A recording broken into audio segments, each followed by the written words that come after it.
عقیدہ اہل علم نہ سنن اہل عشق سنن تیرا اپنا عقیدہ میرا اپنا عقیدہ جڑا تینوں بشر دس دے میں او سمجھی خدا بیٹھا جڑا تینوں بشر دس دے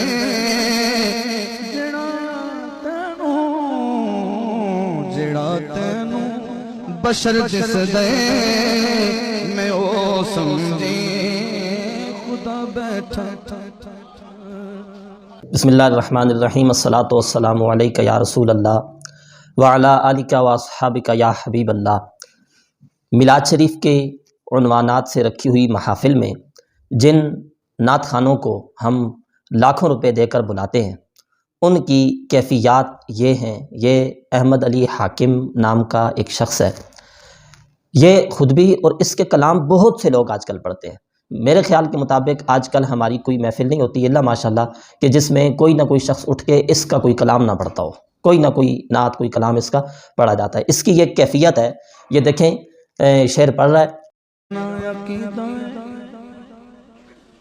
اہل علم نہ سنن اہل عشق سنن تیرا اپنا عقیدہ میرا اپنا عقیدہ جڑا تینوں بشر دس دے میں او سمجھی خدا بیٹھا جڑا تینوں بشر دس دے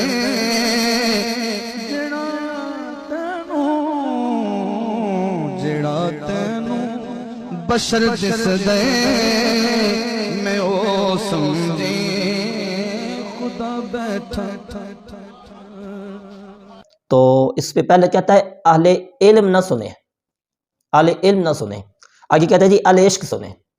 کس طرح سے یہ دجل و فریب کرتے ہیں اور دھوکہ کرتے ہیں قوم کے ساتھ، یعنی یہ بتانا چاہتے ہیں قوم کو کہ اہل علم جو ہوتے ہیں وہ اہل عشق نہیں ہوتے، اور اہل عشق جو ہوتے ہیں وہ اہل علم نہیں ہوتے۔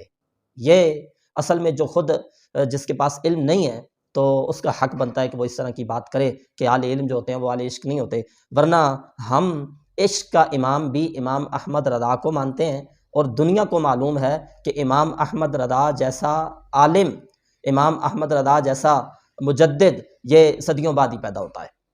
تو آپ امام عشق ہیں، امام محبت ہیں۔ تو اہل علم نہ سنیں جی، کیوں؟ پتہ ہے نا اہل علم سنیں گے تو میں تو کفر بک رہا ہوں، جو کچھ میں پڑھ رہا ہوں اہل علم سنیں گے تو یہ تو بات کہنے کے قابل ہی نہیں ہے، پڑھنے کے قابل ہی نہیں ہے۔ ان لوگوں کو بلا کے ہم لاکھوں روپے ان کو دیتے ہیں اور یہ سمجھتے ہیں کہ ہم دین کا کام کر رہے ہیں۔ بھائی بانیان محفل سے یہ گزارش ہے، اگر آپ دین کا کام کرنا چاہتے ہیں تو آپ اپنی مساجد میں جو بچوں کی تعلیم و تربیت کا نظام ہے اس کو مضبوط کریں۔ اگر آپ دین کا کام کرنا چاہتے ہیں تو مدارس جو دین کے قلعے اور مراکز ہیں ان کو آباد کریں اور ان کے ساتھ کھڑے ہوں۔ یہ نعت خوان جو دین کا علم بالکل نہیں رکھتے، تبلیغ کے اعتبار سے ان کا کوئی کام نہیں ہے، دین پہ مشکل وقت بن جائے یہ نظر نہیں آتے، ان کو آپ دین کے نام کا پیسہ دے کے کون سے دین کی خدمت کرنا چاہتے ہیں؟ یہ کہہ رہے ہیں اہل علم نہ سنیں اہل عشق سنیں، آگے پھر کہتا کیا ہے؟ کہتا ہے تینڈا اپنا عقیدہ ہے تے مینڈا اپنا عقیدہ ہے۔ یہ جس کو کہہ رہا ہے نا تیرا تینڈا اپنا عقیدہ ہے، یہ مسلمانوں کو کہہ رہا ہے، مسلمانوں کو کہتا ہے بھئی آپ کا اپنا عقیدہ ہے اور میرا جو ہے آپ سے ہٹ کے وہ الگ عقیدہ ہے۔ اور پھر آگے ظاہر ہے یہ جو اس نے تیرا کہہ کے کہا تو وہ تو مسلمانوں کا عقیدہ، کہتا ہے جڑا تینوں بشر دسدا ہے، جڑا تینوں بشر دسدا ہے میں او سمجھی خدا بیٹھا۔ مجھے بتائیں نا کون ہے وہ جو جس کو بشر کہا گیا، تو اس کو یعنی جس کو بشر کہا گیا اس کو یہ خدا سمجھا ہوا ہے۔ اہل سنت اگرچہ نبی پاک صلی اللہ علیہ وسلم کی تعریف و ثنا ہماری جو ہے نا جی وہ ایمان ہے اور ہمارے روح کی غذا ہے، حضور علیہ الصلوۃ والسلام کے کمالات کو بیان کرنا، اور ہم مخالفین سے بات کرتے ہوئے یہی کہتے ہوتے ہیں کہ خالی بشر نہ کہا کریں، بلکہ اللہ تعالیٰ نے اپنے محبوب صلی اللہ علیہ وسلم کو بشریت کے ساتھ ساتھ نورانیت کا وصف بھی عطا فرمایا ہے۔